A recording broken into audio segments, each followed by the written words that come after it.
Hello viewers, तो मैं आज आपको मेरे साथ घटी हुई सच्ची भूतिया घटना सुनाने जा रही हूँ। तो ये बहुत साल पुरानी बात है। तब मैं 10-11 साल की थी। तो हुआ ऐसा था, मैं और मेरी बुआ जी पड़ोस के गांव गए थे। तो वो धूप काले के दिन थे। उधर से आते आते हमें दोपहर के 2-2:30 बज चुके थे। हम जिस रास्ते से आ रहे थे वो एक कच्चा रास्ता था, मिट्टी का। वहाँ पे गाड़ी मोटर नहीं जाती थी, रिक्शा भी नहीं जाती थी। वो बैलगाड़ी का रास्ता था, खेतों का। तो पता नहीं बुआ जी को अचानक से क्या हो गया। बुआ जी मुझे पटाख से बोलने लगी, चल जल्दी जल्दी। और मैंने बुआ जी के चेहरे की तरफ देखा तो उनके चेहरे पे एक अजीब सा डर था।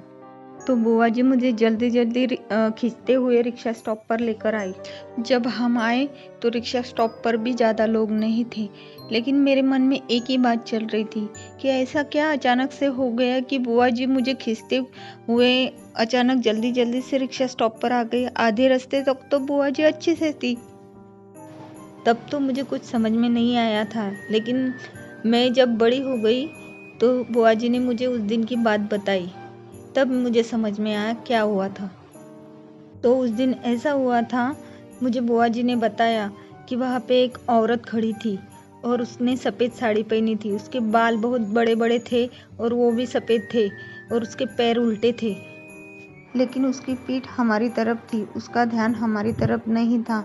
अगर उसका ध्यान हमारी तरफ होता तो वो हमें नुकसान पहुंचा सकती थी। उसने उस दिन हमें देख लिया होता तो पता नहीं क्या होता।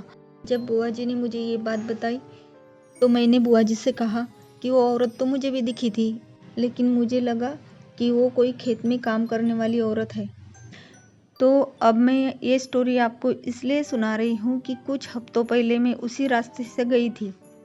तो वो गांव अब सिटी में आ चुका है और वो कच्ची सड़क भी अभी रोड बन गई है।